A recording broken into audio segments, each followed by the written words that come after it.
కనిపించి నీకేమి కావాలని అడిగితే నీ బదులే మానవా. ధనము కోరుతావా, ధనము కోరుతావా, ధనము కోరుతావా, ఘనము కోరుతావా, అల్పకాల పాప భోగములు కోరుతావా, అల్పకాల పాప భోగములు కోరుతావా. దేవుడే దేవుడే కనిపించి నీకేమి కావాలని అడిగితే నీ బదులే మానవా. జ్ఞానమును అడిగాడు పాపములో మునిగి అజ్ఞానిగా మిగిలాడు జొలుమోను ఆనాడు. బలమును పొందాడు బలవంతుడయ్యాడు, బలహీనతలో పడిపోయాడు సంసోను. బలమును పొందాడు బలవంతుడయ్యాడు, బలహీనతలో పడిపోయాడు సంసోను. జ్ఞానులు బలవంతులు బంధీలైపోగా బలహీనుడయ్య నీవు ఏమి కోరుతావో, ప్రభు కృపను కోరుతావో. జ్ఞానులు బలవంతులు బంధీలైపోగా బలహీనుడవైన నీవు ఏమి కోరుతావో, ప్రభు కృపను కోరుతావో. దేవుడే దేవుడే కనిపించి నీకేమి కావాలని అడిగితే నీ బదులే మానవా. దేవుడే దేవుడే కనిపించి నీకేమి కావాలని అడిగితే నీ బదులే మానవా. మన రక్షణ కోరాడు మనకై తెంచాడు, మన స్థానమందు నిలిచి మరణించే మన ప్రభువు. మన రక్షణ కోరాడు మనకై తెంచాడు, మన స్థానమందు నిలిచి మరణించే మన ప్రభువు. ఆత్మలను అడిగాడు హతసాక్షి అయ్యాడు, అందరికీ మాదిరిని చూపాడు ఆ పౌలు. యేసు వైపు చూస్తూ నీవు పయనమవుతావు, ఆ దేవుని దయను కోరి ధన్యుడవుతావు. మరి ఏమి కోరుతావు? దేవుడే దేవుడే కనిపించి నీకేమి కావాలని అడిగితే నీ బదులే మానవా.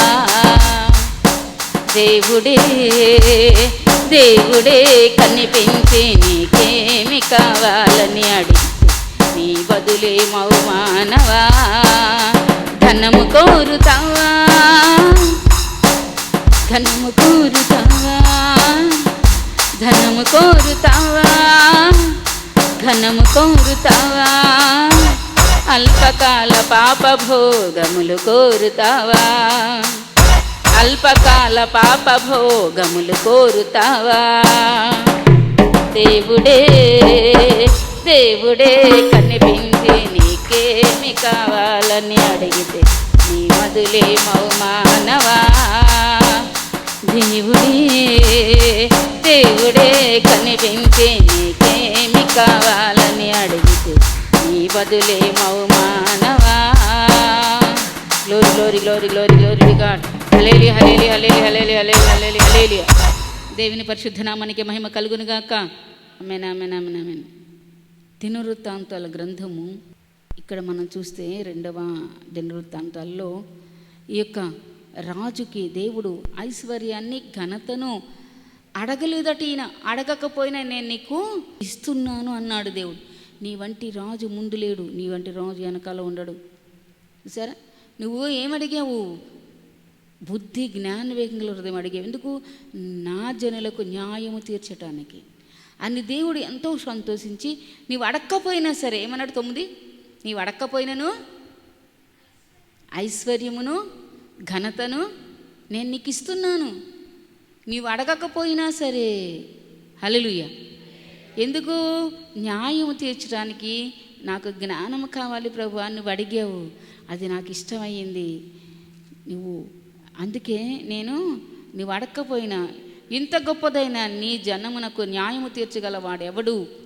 కాబట్టి నేను మంచి చెడులు వివేచించి నీ జనులకు న్యాయము తీర్చినట్లు నీ దాసులను నాకు వివేకము గల హృదయం దయచేయము. సొలొమోను చేసిన ఈ మనవి ప్రభు నాకు అనుకూలమాయను గనుక దేవుడు అతనికి ఇలాగూ సెలవిచ్చాడు. ఏంటి? దీర్ఘాయునైనను ఐశ్వర్యమునైనను నీ శత్రువుల ప్రాణమునైనను అడగలేదు, న్యాయములను గ్రహించుటకు వివేకము అనుగ్రహించమని అడిగితివి గనుక నీవు ఇలాగున అడిగినందున నీ మనవి ఆలకించుచున్నాను. బుద్ధి వివేకములు గల హృదయాన్ని నేను నీకు ఇస్తున్నాను. పూర్వీకులు నీ వంటి వాడు ఒకడు లేడు, ఇక ముందు కూడా నీ వంటి వాడు ఒకడు ఉండడు. మరియు నీవు ఐశ్వర్యమును ఘనతను ఇమ్మని అడగకపోయినను నేను వాటిని కూడా నీకు ఇచ్చుచున్నాను. హల్లెలూయా. అందువలన నీ దినములన్నిటను రాజుల్లో నీ వంటి వాడు అక్కడనే ఉండడు. మరి నీ తండ్రి అయిన దావీదు నా మార్గములలో నడిచాడు, నా కట్టలు నేను నియమించిన ధర్మమంతటిని గైకున్నాడు. నీవు నడిచి వాటిని గైకున్నాడులా నిన్ను దీర్ఘాయుష్మంతునిగా చేస్తాను అని చెప్పాడు దేవుడు. సొలొమోను అడిగిందని ఇంతలో తెలివి వచ్చేసింది, కళ అనుకున్నాడు. హల్లెలూయా. అయితే అతని ఐశ్వర్యాన్ని మనం లెక్క పెట్టినప్పుడు అసలు బంగారము వెండి అతనికి దేవుడు ఏమన్నాడు? ఐశ్వర్యాన్ని అడగకపోయినా ఘనతను అడగకపోయినా నేను నీకు ఇవి కూడా ఇస్తున్నాను అని చెప్పాడు. అయితే సొలొమోను రాజ్యాన్ని గురించి మొత్తం ప్రపంచం అంతటా తెలిసిపోయింది. అందరూ కూడా సొలొమోను గురించి చాలా గొప్పగా చెప్తా ఉన్నారు. అక్కడికి ఒక రోజున ఇద్దరు స్త్రీలు వచ్చారు, ఒక ఇంట్లోనే ఉంటారు న్యాయం కోసం. వచ్చి రాజుగారి దగ్గర అడిగారు. ఏమనంటే, రాజా, ఇద్దరం ఒక్కరోజు తేడాలో ఇంచుమించుగా పిల్లల్ని కన్నాం. నేను ఒక కుమారుని, తన ఒక కుమారుని కన్నది. అయితే నిన్న రాత్రి దాని కుమారుడు చనిపోయాడు. చనిపోతే అది ఏం చేసిందంటే లేచి తన కుమారుని నా పక్కలో వేసేసింది. చనిపోయిన వాడిని, బ్రతికిన వాడిని తన పక్కలో వేసుకుంది అని చెప్పి నాకు న్యాయం తీర్చు అని చెప్పింది ఒక స్త్రీ. చూడండి, తరువాత వేసేలేని ఇద్దరు స్త్రీలు 16వ వచనంలో వచ్చి స్త్రీలు ఇద్దరు వచ్చి అతని ముందర నిలిచారు. వారిలో ఒకతే ఇట్లంది, నా ఏలినవాడవైన చిత్తగించుము, నేను ఈ స్త్రీని ఒక ఇంట్లో నివసిస్తున్నాము, దానితో కూడా ఇంటిలో ఉండి వేరొక పిల్లను కంటిని. అయితే నేను కన్నా 3వ దినమున అది కూడా పిల్లను కంది. మేమిద్దరము కన్నాం, మేమిద్దరము తప్ప ఇంటిలో మరి ఎవరు లేరు. అయితే రాత్రి యందు ఇది పడకలో తన పిల్ల మీద పడింది, అది చచ్చిపోయింది. కాబట్టి మధ్యరాత్రిది లేచి నీ దాసిని నేను నిద్రించడంగా వచ్చి నా పక్కలో నుండి నా బిడ్డను తీసుకొని తన కౌగిట్లో పెట్టుకొని చచ్చిన బిడ్డను నా కౌగిట్లో పెట్టింది. ఉదయాన్నే నేను చూచి నా పిల్లను పోల్చాను, చూడగా అది నా చచ్చింది. తరువాత ఉదయం నేను పిల్లను నిదాన్ని చూచినప్పుడు నాకు పుట్టిన బిడ్డ కాదు అది అని తెలుసుకున్నాను. అంతలో రెండవ స్త్రీ అంది, అది కాదు, బ్రతికినది నా బిడ్డ, చచ్చింది దాని బిడ్డ అంది.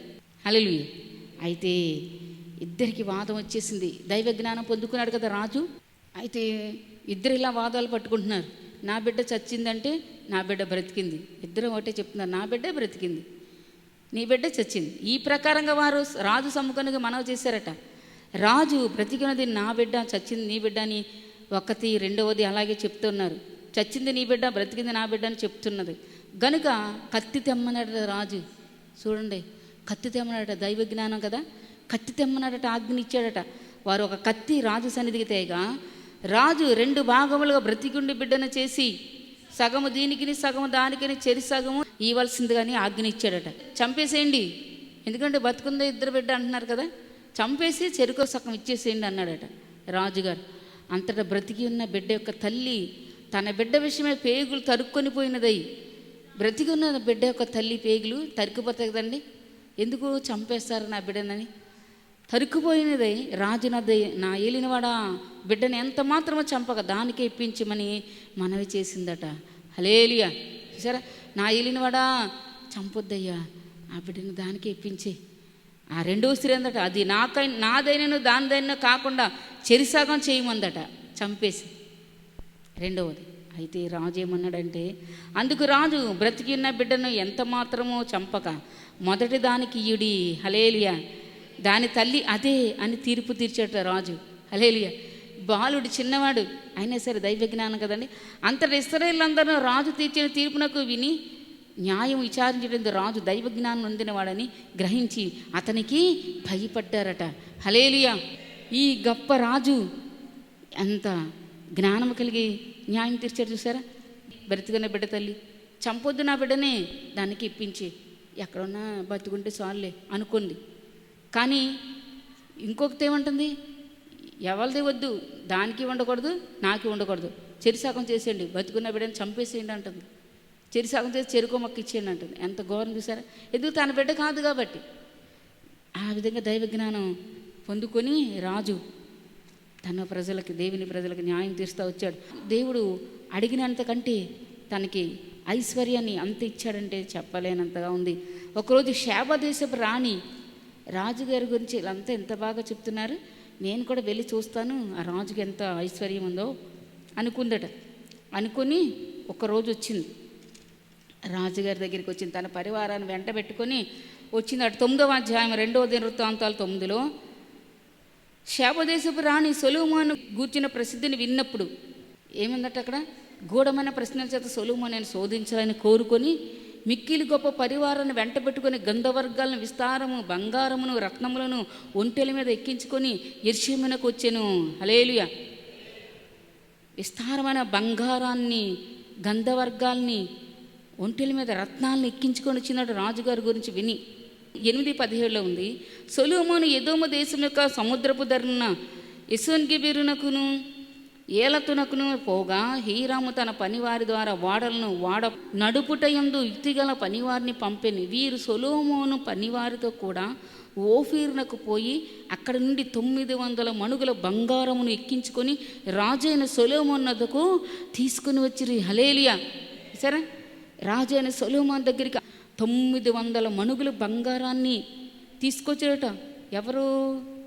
యొక్క హీరాము రాజు కానుకలుగా తెస్తూ ఉండేవారు సొలొమోనుని దర్శించడానికి, ఆయన నీతిగల మాటలు వినడానికి అందరూ చాలామంది వచ్చేవారు. ఎందుకంటే దైవ జ్ఞానం పొందుకున్నాడు. దేవుడు చెప్పాడు కదా, నువ్వు అడకపోయిన ఐశ్వర్యాన్ని ఘనతను నేను నీకు ఇస్తున్నానని అందరూ ఘనపరిచేవారు. అయితే 9లో సొలొమోను యొక్క గొప్పతనాన్ని గురించి విని ఈ యొక్క శాపదేశపు రాణి కూడా వచ్చింది.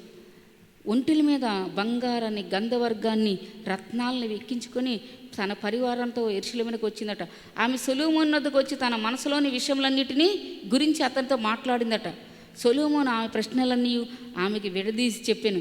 సొలొమోను ఆమెకు ప్రత్యుత్తరము చెప్పలేని మరుగైన మాట ఏది లేదట. హల్లెలూయా. ఎంత దీనిగా చెప్తున్నారు ఈ రాజు జ్ఞానాన్ని గురించి. 2 వేశ్యలు వచ్చారంట, అన్ని విని ఎంత జ్ఞానం కలిగిన వాడా, అయితే ఇతన్ని ప్రశ్నలు వేసి ఓడించాలి అనుకుందట. ఆ శాపదేశపు రాణి అక్కడక్కడ రాయబడింది. ఓడించుదాం అనుకొని వచ్చిందట. అయితే దైవ జ్ఞానం కదండి. ఇతను శాపదేశపు రాణి వేసిన ప్రతి ప్రశ్న కూడా విడదీసి అతను సొలొమోను జవాబు చెప్పాడట. హల్లెలూయా. ఏ ఒక్క ప్రశ్న కూడా మిగలలేదట. దేవుని పరిశుద్ధ నామానికి మహిమ కలుగును గాక. ఆమేన్. శాపదేశపు రాణి సొలొమోను కలిగిన జ్ఞానాన్ని, అతడు కట్టించిన నగరును, అతని బల్ల మీద భోజన పదార్థములను, అతని సేవకులు కూర్చుంటను, అతని ఉపచారకులు కనిపెట్టును వారి వస్త్రములను, అతనికి గిన్నెలు అందించి వారి వస్త్రములను యెహోవా మందిరమందు అతడు అర్పించి దహన బలులను చూచినప్పుడు. హల్లెలూయా. చూసారా, దీన్ని కూడా మెన్షన్ చేశారు ఇక్కడ. యెహోవా మందిరం దగ్గర దహన బలులు అర్పించడం ఈయన మానలేదని. ఎంత ఐశ్వర్యం పొందుకున్నా, అందరూ తనకు కానుకలు తెస్తూ ఉన్నా, యెహోవా మందిరం మీద అతడు అర్పించే దహన బలను చూచిందంట ఆవిడే. ఆమె విస్మయం ఉంది. రాజుతో ఇట్లా, నేను నీ కార్యములను గూర్చి జ్ఞానమును గూర్చి నేను నా దేశమందు వినిన వర్తమానము నిజ వర్తమానమే గాని నేను వచ్చి దాన్ని కన్నులారా చూచు వరకు వారి మాటలను నమ్మకయుంటిని. నీ అధిక జ్ఞానమును గూర్చి సగమనేను వారు నాకు తెలియలేదు. నిన్ను గూర్చి నేను విన్నదానికంటే నీ కీర్తి ఎంతో హెచ్చుగానున్నది. హల్లెలూయా. నిన్ను గూర్చి నేను విన్నదానికంటే నీ కీర్తి ఇంకా చాలా ఎంతో హెచ్చుగా ఉంది. ఇందులో ఇంకా అంటుంది, ఎంతో హెచ్చుగా ఉంది.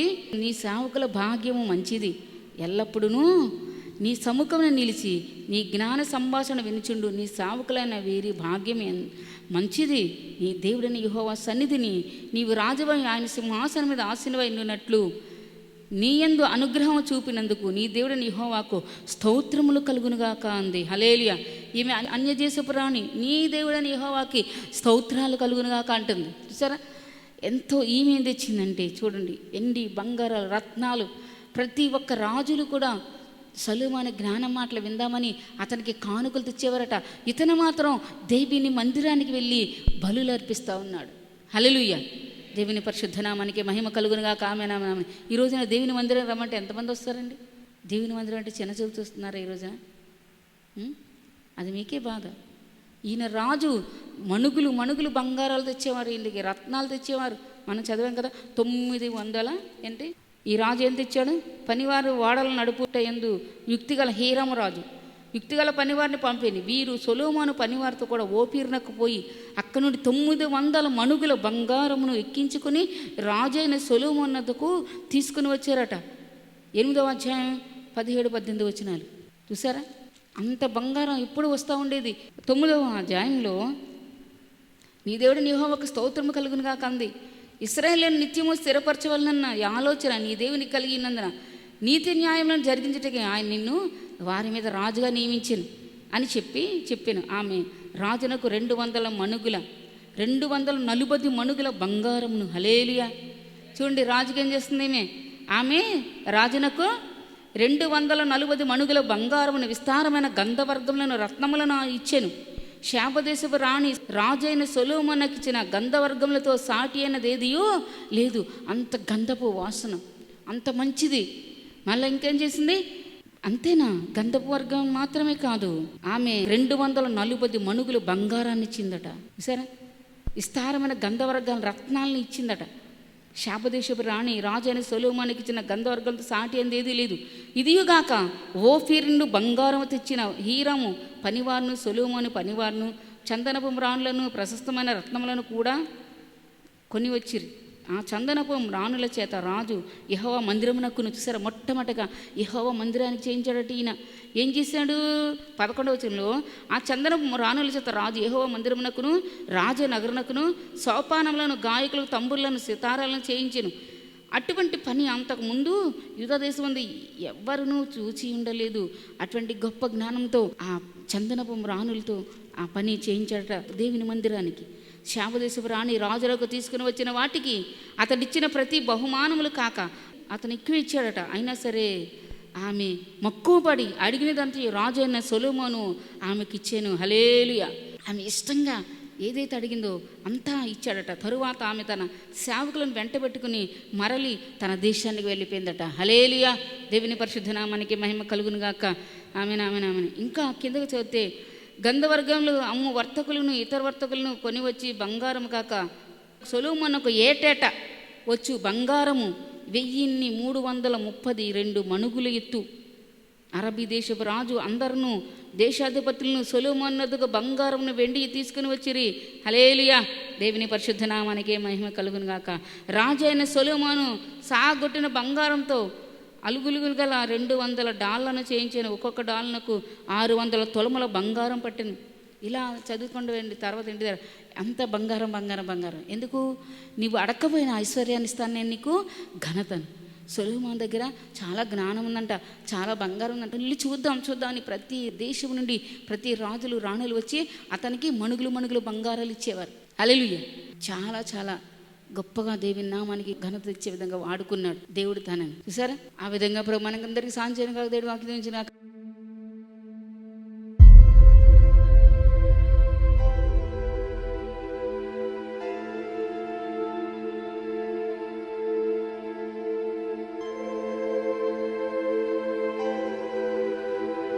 దేవుడు నాకు అధికారం బట్టి ఏం పెట్టాను, నీ అధికారాన్ని కొట్టేస్తున్నా వేసుకున్నావు.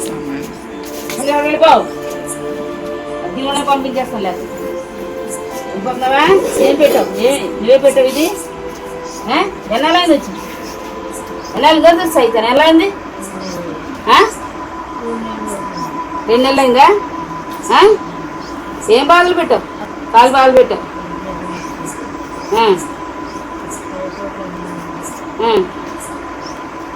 ఎక్కడ వచ్చావు? ఎక్కడా? దెయ్యానో దాతవా? ఏం దెయ్యం?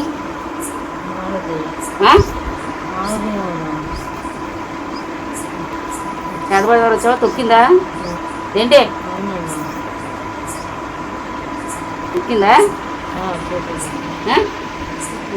ఇప్పుడు మరి అవన్నీ కాళ్ళు అవన్నీ ఏమేమి పెట్టామని పట్టుకుని వెళ్ళిపోవాలి ఉండడానికి వీలేదు. ఈ వీడియో దేవుని మందిరానికి వస్తుంది. అర్థమైందా? నేను తినకుండా చేస్తున్నావంట. నేను నాటకాలు చేస్తున్నావు ఏమనుకుంటున్నావు? తీసుకెళ్ళిపోదాం అనుకుంటున్నావేంటి? చెప్పు సైతాను ఏమనుకున్నా? ఎన్నాళ్ళకి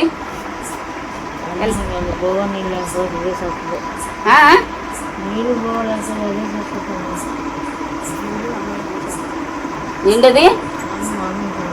అన్నదానం చేసి నువ్వేనా? చేసిపోయి నీకు ఆజ్ఞాపిస్తున్నాను. దేవుడు నాకు చిన్న ధిక్కారం పెట్టి నదిగాని బంధిస్తున్నాను. కొట్టేస్తున్నాను దోస్తకి. ఎక్కడికి వెళ్ళిపోవు. అక్కడ ఎవరు ఉంటారు తెలుసు ఎప్పుడు? ఎవరు? ఈశ్వరు ఉన్నారా? ఏమేమి ఎంతమంది వచ్చారు మీరు? ఒక్కదాని వచ్చావా? నేను నమ్ముతున్నాను అనుకుంటున్నావా? చాలా మంది ఉన్నారు మీరు. అవునా? వెళ్ళిపోయారు అందరు ఇప్పుడు? ఎప్పుడు వెళ్ళారు? వెళ్ళిపోతున్నారా? సైతం దేవుళ్ళు అందరూ వెళ్ళిపోయారా? దేవతలు అందరూ వెళ్ళిపోయారా? ఏంటి నల్ల బట్టలు ఎర్ర బట్టలు తెల్ల బట్టలు అందరూ వెళ్ళిపోయారా? పసుపు బట్టలు సైతం దేవుళ్ళు అందరూ వెళ్ళిపోయారా? ఇది ఎక్కువ మనిషిని కోసం చంపడానికి అంతమంది వచ్చారు మీరు. దోష్ట శక్తులారా మీకు ఆజ్ఞాపిస్తాను. దేవుడు నాకు అధికారం అంటే అధికారం బంధిస్తాను. కొట్టేసిన అగ్ని కూడా ఆజ్ఞాపించేస్తాను. రెండో మన బైబిల్లో ఉన్న ప్రకటన గ్రంథం 21 ప్రకారం అగ్ని కూడా పంపించేస్తాను. ఏమనుకుంటున్నారు? దేవుడు నాకు అధికారం ఉంటే అధికారం బంధిస్తున్నాను. నాకు చంపేద్దాం అనుకున్నారు?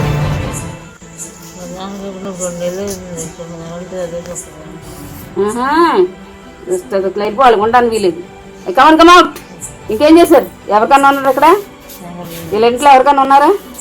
తినక మన జ్వరం వచ్చిందని పెట్టావంట నువ్వేనా?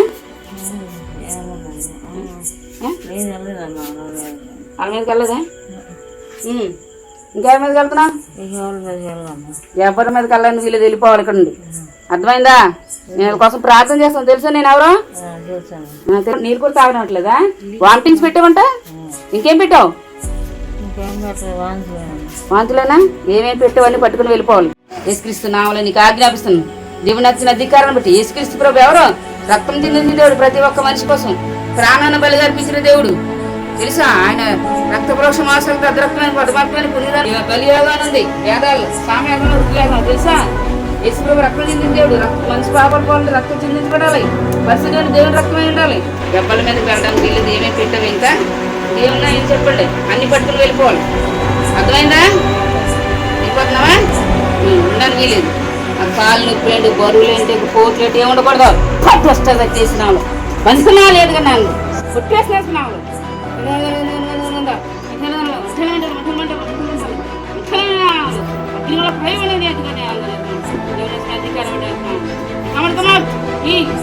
ఏమేమి పెట్టాలి పట్టుకుని వెళ్ళిపోవాలి. ఉండడానికి వీలేదు.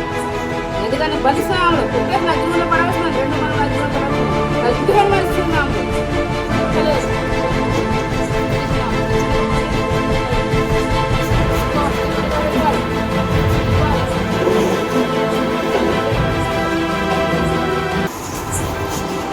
చేతుల్లో నుండి వెళ్తావా?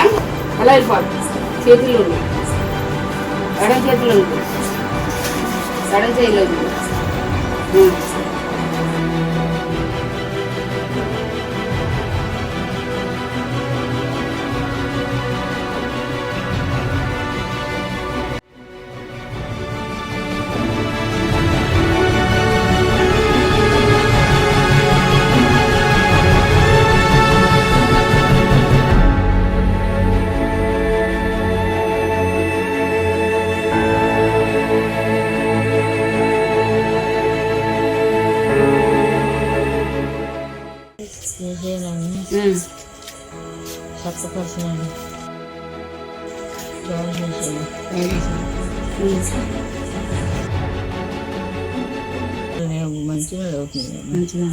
దాహం అవుతుంది. ముందంతా దాహం లేదు. మంచినీళ్ళు తాగానే వాంతి అయిపోయింది. ఇప్పుడు ఇందాక మంచినీళ్ళు తాగారు బాగానే ఉండేది కదా. మళ్ళీ కూడా మంచినీళ్ళు తాగుతుంది. ఇదిగో పట్టండి. పర్లేదు నేను వేస్తే మంచిది. నీకు తెలీదు నేను ఎందుకు వేస్తాను.